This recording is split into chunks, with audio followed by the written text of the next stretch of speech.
යාළුවේ මේ සුදු කුඩු නෙවෙයි හිම වගේ ඒක හීන හොරා ගන්න නිහතමානී මරණය වගේ ජීවිත ගස් කපන නොපෙනෙන කඩුවක් වගේ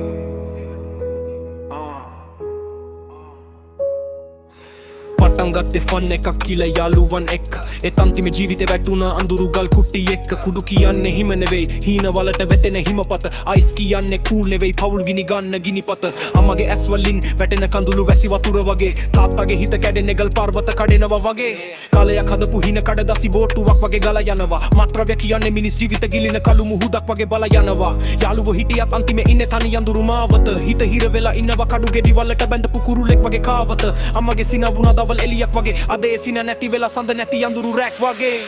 කුඩු කියන්නේ සුදු මරණයක් අයිස් කියන්නේ හින බිනි ගන්න අඳුරු ගිනි කඳ කුල් කඩනවා සුළඟට වැටෙන ගස් වගේ අම්මාගේ හදවත කඩනවා වීදුරු කැබලි වගේ යාළුවේ අහන්න මේ කතාව මේ කුල් නෙවෙයි ජීවිත විනාශ කරන මාවත අවසානයේ ඉතිරි වෙන්නේ දෙමාපියන්ගේ කඳුළු හිස්කයක් නිහඬ කතාවක් අම්මා බලන් ඉන්නවා දොර ළඟ පහන් දල්වලා මගේ පුතා ආයිද කියලා හිතේ බලාපොරොත්තු තියාලා තාත්තා නිහඬව ඉනවා ගල් පිළිමයක් වගේ ඇතුලේ හිත කැලි වෙලා කඩු වැදුන හදවතක් වගේ පාසලේ හීන තිබුණ ආසට පියමර පක්ෂියෙක් වගේ අද ඒ පියාපත් කැඩිලා බිම වැඳෙන පත්තර කැබලි වගේ කුඩු කියන්නේ හිත හොරකම් කරන හොරෙක් අයිස් කියන්නේ පවුල් විනාශ කරන නිහඬ යක්ෂයෙක් යාළුවෝ කියයි එකක් ගහලා බලන්න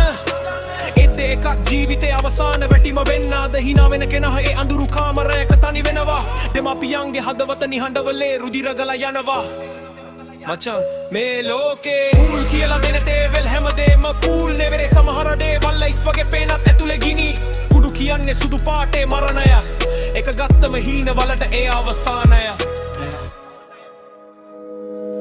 ඔයාට තාමත් chance තියෙනවා මාවත මාරු කරන්න අම්මාගේ සිනාව නැවත ගෙදරට ගෙනෙන්න මත් ද්‍රව්‍ය කියන්නේ ජීවිත හොරා ගන්න හොරෙක් කියෙත් හොඳ මාවත අනාගතේ දොරක් යාළුවේ ඔයාගේ ජීවිතේ වටිනාම කවියක් එක කුඩු කැබැල්ලකට විනාශ කරන්න එපා කියන සත්‍යයක් අවසානයේ මතක තියාගන්න මේ පද සුදු කුඩු වලින් ලැබෙන්නේ සතුටක් නෙම පවුල් වල කඳුළු සහ නිහඬ මරණයක් මරණයක්